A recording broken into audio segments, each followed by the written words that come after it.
Good morning, everyone. Welcome back to another episode of Art News. Let's get the mug flex out of the way real quick because we've got updates. This is the Starbucks Cali mug. Swan got this while visiting some friends, of course, in Cali. But moving on, so the Art News has officially moved to Friday. There weren't a lot of votes, but the culmination of them across social media, word of mouth answers, and the fact that there's probably more views on Fridays brought me to the conclusion that Friday just works better. I wasn't going to skip this Monday initially, but things didn't play out as well as I was hoping as far as planning and everything. It would have been a short episode, and I'm still technically on break. Let's clear this up real quick. I'm not supposed to be posting anything on social media. No art, no news, no nothing. My time should be fully allocated towards my current projects and my upcoming projects. I am working on them and you guys will see them, but I just don't have a date that I'm going to be back yet. Back to the schedule change.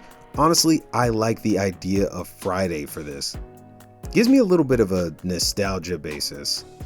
Also, I brought it up before, but we're gonna start finishing art on this channel.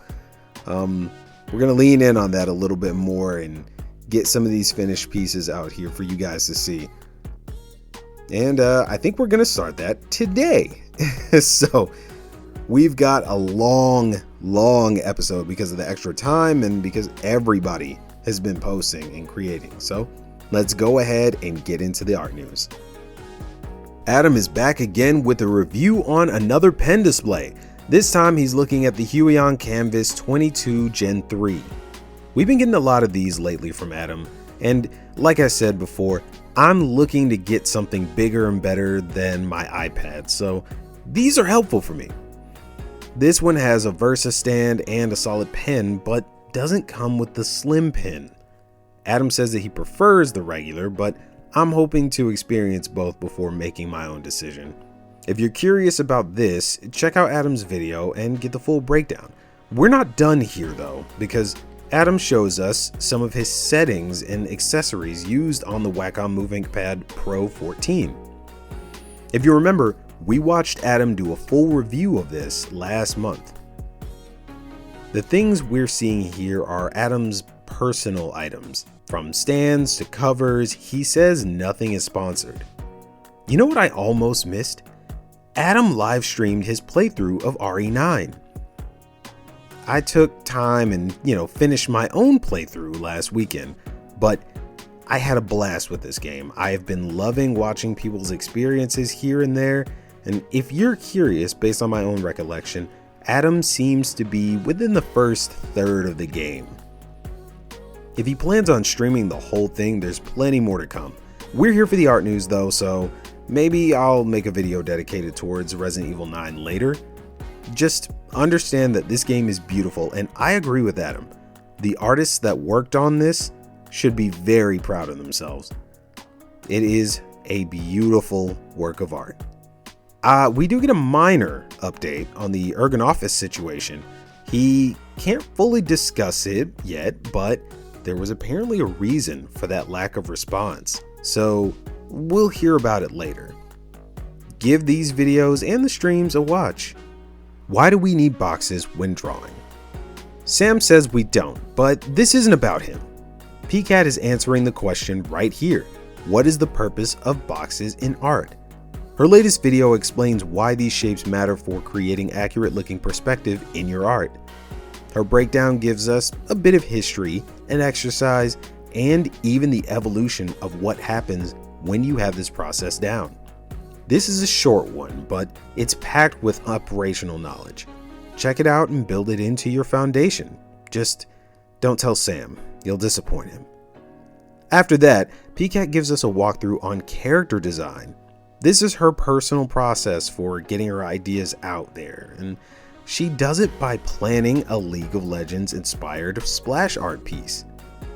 I like that she shows us the full process. The good, the bad, the ugly, the redesigns. Pikat gives us all of the sketching and her mindset through to the end. We'll see what happens in this next video, so check out these below so you're caught up. We see Jazza pooping. I just wanted to put that out there first. He gets bitten by a bullet ant outside wearing his tunic and sandals. What is he doing? Jazza has decided to go full-on wilderness Minecraft in an attempt to make art like the ancestors. This is not as authentic as it could be, but the creating is all real, and that's what matters. He makes some pottery, builds some shelter, and makes a fire. Him tossing the potato directly in the fire to cook it gave me the slightest bit of rage for some reason. He still ate them, so I'm not mad, but why you do that, Josiah? I don't know about his survival skills, but Ben helps along the way here and there to keep Jazza alive. Our host definitely does way more than necessary, and that really makes everything special. If that video was too weird for you, Jazza is back to his usual antics in his latest video. He's drawing iconic aliens from media using his alcohol markers, but he's doing it all from memory. He actually renders these all beautifully. As for his representation, he does good in some places, but others it seems like he's done some mental merging of designs. I saw aspects of other aliens while I watched, but this was good, for doing it from memory. There's quite a few attempts in that last alien. The last alien art looks amazing. I'm not gonna lie, it was good. This would have been a great Halloween piece. Check this out, check all this craziness out and enjoy what Jazza has to offer. An organized creative is a dangerous creative. I like that. This opening line from Kelsey is just another showcase into how she flexes her marketing knowledge while providing us some info for building some organization into our creativity. She is pushing for us to build in some metrics and systems for achieving our business goals. One thing about Kelsey's videos, whether you want to pay for the services or not, she gives raw business-minded viewpoints. It's motivational and, to me, realistic. You have to put a good bit of yourself into this. It's not easy, it requires work, but ultimately, you can make things more organized by having systems. Kelsey gives us the framework for these systems, and I really like it. I'm always in a business/planning mood listening to her videos. It gets me prepared to schedule out and make stuff. We'll see how well I do with these tips once I'm no longer on break, but if you're interested in making some additions to your own creative business, check out Kelsey's video below. Primal Guard is done. Peter gives us a full unboxing of the proofs. A beautiful deck box is in there that looks pretty high quality. It's faux leather, but it's very nice. The holographic and night cards look great from what we could see. I love the fact that we got to see what these cards look like fully. But if you thought that Peter was done, you're wrong. Peter still had to design the placemats. He goes through multiple iterations but settles on 2 final designs. A good portion of this video is us getting a quick peek into all the remaining aspects, like work on the how to play Primal Guard video, the signing of all the prototype cards that are coming through the Kickstarter, and 3 of those cards have beautiful sketches on the back and they're special watchers. More of the holographic guest cards are available to see, a holographic cryptid, and a preview of the Kickstarter page. We get a quick breakdown of the card types, effects, rarities, and the Kickstarter levels. Oh, and Peter actually reminds us that he still has some secret alternate art of his own to add. I'm glad to see this project flourish, and there's more to come. Actually, Saturday, the 1000 channel is going live with a full gameplay video of their trading card game. Check out this video, the live stream tomorrow, and if you're interested, go support Primal Guard via Kickstarter. Antonio is back reviewing people's art through the art feedback tool. This time, we're looking at character design, and we get to see Antonio's view on elevating some good designs. I've said before that these are some of my favorite types of videos because you get to make your own assessment before getting into hearing the reviewing artist's thoughts. Like, there's an ogre character and the original artist really wants to push the design. My immediate thought was narratively, what does he eat? Animals, people, whatever it is, he can have the bones of his prey fastened across himself. Where does he live? What materials can be found there? What does he wear? All these questions matter to me because that's what you need to push the character's story visually. The original artist also asks about rendering, which is the first direction that Antonio goes with his critique. After that, Antonio tells us that we are applying the fundamentals too much. Going strictly by the book could leave the subjects of your art bland. Antonio is explaining to us how to properly fuck up your art. He literally tells us to mess up like 10% of the art in some way and not play it too safe. Check out these videos and see what you can learn. Marc is giving us more art-related psychology to teach us a secret for how to trick our brains into always wanting to draw. He starts by explaining what quick dopamine triggers do to our brains and works his way into giving us tips to recalibrate. One of the biggest things that I've heard him reference in previous videos and this one is the Zeigarnik effect, a way to keep you obsessed with things unfinished. The key here is when you stop your art. Marc says not to wait until you're frustrated, but get to a point where you're really enjoying your art. There's plenty more that Marc talks about here, so give it a watch and maybe pick up some new habits. We are back on the Proko channel with a quick lesson on stylization from Eliza. According to her, all you need is about 30% accuracy for something to be recognizable enough, and the rest can be stylization. Not only am I inclined to believe this because it's her, but she quickly does a fast real-time sketch with smudging, some hatching, and of course, some narration. Eliza shows us the reference as she works through it. She goes through a realistic sketch, a more stylized sketch, then her own interpretation that leans deeper into her style. This is a great watch. I love seeing her work. It inspires me to try sketching like this myself. There's more here, by the way. Proko has a whole live stream answering the question, what is cheating in art? Unfortunately, I haven't been able to see it just yet, but the premise is interesting. I'd love to hear what they have to say specifically about this. What I will be tuning into later today is Jeremy and Cedar Vickery talking about cinematography and visual storytelling. They should be live at 5 p.m. for Central. I've always wanted to say that. It's from like my childhood, man. It's funny. I grew up on the East, all right? Anyway. Check out Eliza's video and the 2 live streams on the Proko channel.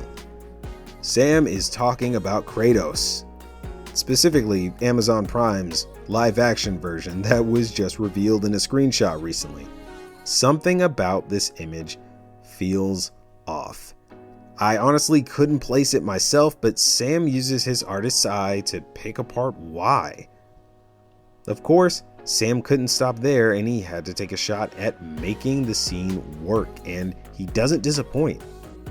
The way he recolors the screenshot makes the characters and, all the other pieces of the environment pop just right.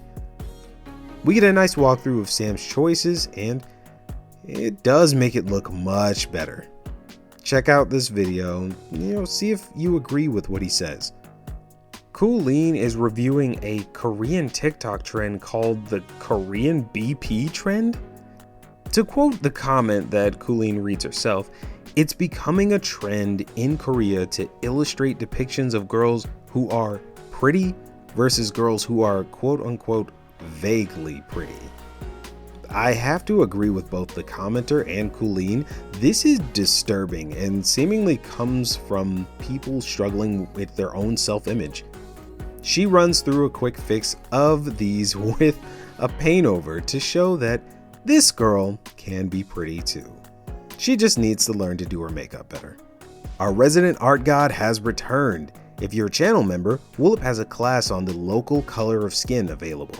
But if you're not, don't worry. There's a new speed paint for the art piece Noon on the channel for everyone to observe and learn from. No need to get too wordy here. Let's just all watch and learn. Everyone, that is it. That's everything. We are done with the art news, but we're not necessarily done with the video. So we are finishing art on this channel. I said it before and I have to make do now. This episode, we have been drawing all types of things in all types of places, but we're gonna talk about it now. This just started off as a simple study, but when trying to get an idea for the hair, I ran through a handful of shapes. I take liberties from the face all the time. There are days where I want it to look exactly like the reference, and then there are days where I can't make it look exactly like the reference, but I say it's close enough. Adding in the different hair and accessory options makes me lean more into like what I'm doing, and I learn more about the person that I'm trying to draw. One of those hairstyles showed me who this really was. It's one of my OCs, Frankie. So we are closing this out with a portrait of one of our creature feature OCs. But that is it for the art news, everyone. Thank you for hanging out with me through this, getting caught up. This was a pretty packed episode. It's probably not the longest, but it's still a packed episode nonetheless. We pretty much reported on everybody but Josh and Marcel. I think those are the only two that we didn't say anything about. I mean, I guess technically Ross, but we haven't started covering videos by Ross just yet because he hasn't posted anything as of now. But regardless of that, guys, I hope you enjoyed hanging out with me, getting caught up on the art news and stuff. Go out there, create some things, and with that being said, I'll see you soon.